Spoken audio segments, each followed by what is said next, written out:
at American Top Team in South Florida, in Coconut Creek. This man right here, pro football player, MMA fighter, it's Greg Hardy. He's got a big fight coming up. It's going to be April 27th. UFC is going to be at the BB&T Center in Sunrise, home of your Florida Panthers hockey team.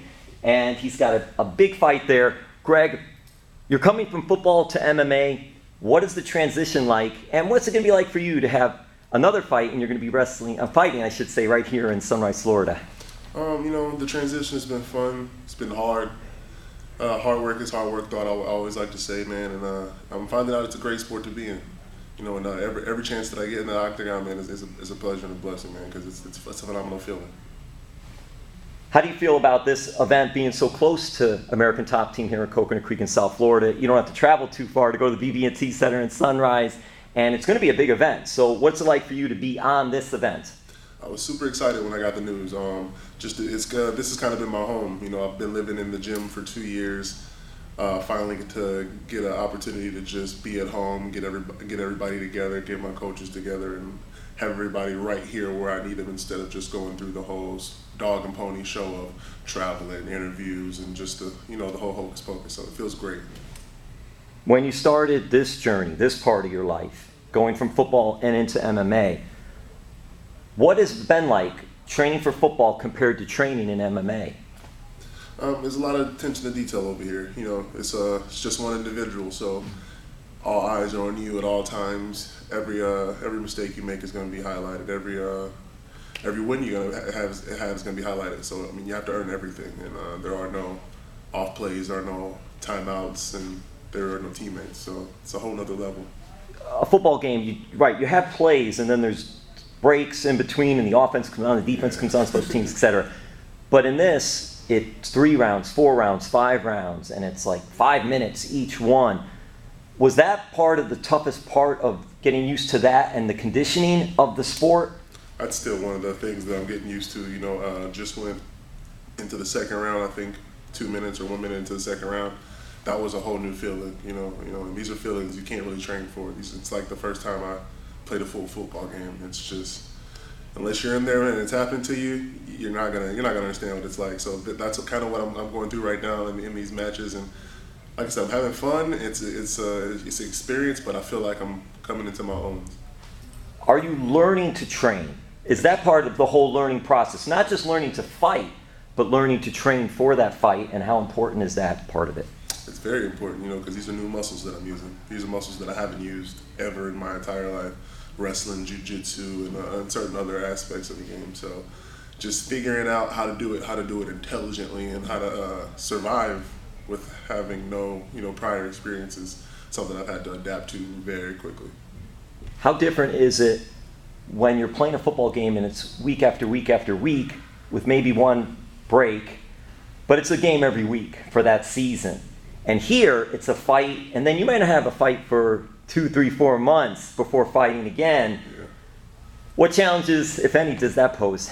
I would say it's a little more difficult just trying to stay focused and stay on task, but at the same time, man, I think football is harder in that aspect, man. They've trained me for this exact opportunity that I have now. I fight every 2 months, and it's normal for me. It's like being in season or off season, honestly, because it's camp, it's OTAs, then it's a season, then it's off-season training, then it's off-season weights, and then it's it's year-round. And I just think I kind of caught the ball and ran with it when I transitioned in that sport, in that aspect, for sure. Do you miss football? I miss my fans. I miss my teammates. Honestly, I've done a lot in the football world, so it's every level. Every level. Youth, high school, college, pro. Yeah, so it's been a blast, man. I can't really say that I miss it. When you were young, because I know they have weight limitations, like in South Florida, you have to be a certain weight, a certain age to do football. Was that a challenge? Were you a big kid as a youngster, and could you play football at your age when you were younger, or did you have to play up, or that didn't happen? I was going to say, I never really had that problem because I always played up. You just played up anyway, so it didn't matter. Whatever the age group was, you would still... Like now, it's always been about the competition with me and my family. It's about getting it done the right way and earning it. So. you had a great career in high school, and then you went to Ole Miss for college. What was that like? What was the experiences like for you playing high school ball and then playing college ball?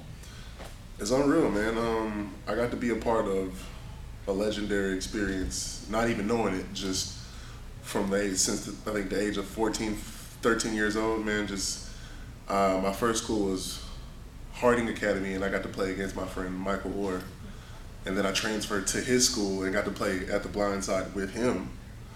And then, just coming up, it's just been a legendary experience, and just coming across, we played basketball together. We got to play for the championship against Brandon Wright.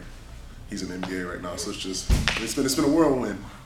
That's amazing. I was going to ask you if you did play other sports. You mentioned basketball. I was going to ask you if you wrestled in high school. Oh, no combat sports at all. Just I played basketball in college and high school. I played football in high school and college, and track and stuff like that. Discus and shot put? Discus, shot put, 200 and 100. Whoa, wait a second. Holy wow, that's why he's the athlete that he is. Yes, whoa, that's awesome. That's amazing. Thank you. How far did you, obviously you went so far with football, but did you have any goals or aspirations to track and field and doing something, even the Olympics, or with basketball and playing basketball, or you knew football was my thing? Well, so I guess I named a couple names, but we played against Joe Kim Noah at Ole Miss. We played against Al Horford and all those guys at Florida. Same while I was playing Tim Tebow, so I was playing both of these guys at the same time, and so it was whichever one I got to first. Football got the attention, but in the future, after we take over the UFC, man, overseas basketball could be next. Yes. You never know, man. I love to compete, man, on every level. Yes. Now you mentioned Michael Oher, and that's just a great story, The Blind Side. What did you think? Did you learn anything after watching that movie, The Blind Side? Because you were a teammate with him in high school, and at Ole Miss you were teammates. Man, I'm closer to that situation than I think anybody will ever know. The original people that Michael was with before he went with the Tuohys was one of my best friends. That was my roommate, college roommate. His son, Ralph's son, was my roommate. So it's just, I've been really close to the situation. They're all incredible, wonderful people. The Tuohys are incredible, wonderful people, man. And it's just, like I said, it's been a whirlwind, man. I've been exposed to so many things in such a great, crazy world that when I saw the movie, it was just, of course, it was, it was dialed up for the movies, but it was like reliving my childhood, man. I was there. It was crazy. Like, we played those games. I was there when he threw the kid over the fence. I heard about that. I was down the street. That's amazing, because that scene, I think, is one of the scenes everyone will remember, where he finally just was like, coach was there, hey, we're family, come on. And sometimes in Hollywood, they'll exaggerate things. But people I talked to said, no, he actually did that to the player. Tennessee Scout walks, man, and I'm telling you, I heard about it like 34 minutes after it happened. I was literally down the street because I was playing for the rival school at the time, and the guy that got tossed over was friends with my best friend at the time. It's like I said, I'm closer to this situation than anybody would ever imagine, man. It's like being in the movie my whole life. Did you line up against him? Mike? Yes. Oh man, we went to war for 2 years before I came to the school, and then we've been going to war our whole life, man. But what was that like, too? What was it like? You had two great football players. Just for you, did you know coming in, like, okay, I need to be on my A game here, or was it just another battle? Once you raise your level, no matter what high school, college, you're always going to clash with the best. And that was me and Mike at the time, and it was, I had to change my game to play him for 2 years, and then we would go to basketball season, and I'd have to get better with the ball because I'm had to guard Mike. I had to get stronger in the weight room, and then we played together, and then it's just like I'm competing with Mike now. He's the center. I'm the practice, right? So it's just been a great experience, but I've just been having to climb that ladder, and we've been competing for a long time. I think it's been great for the both of us.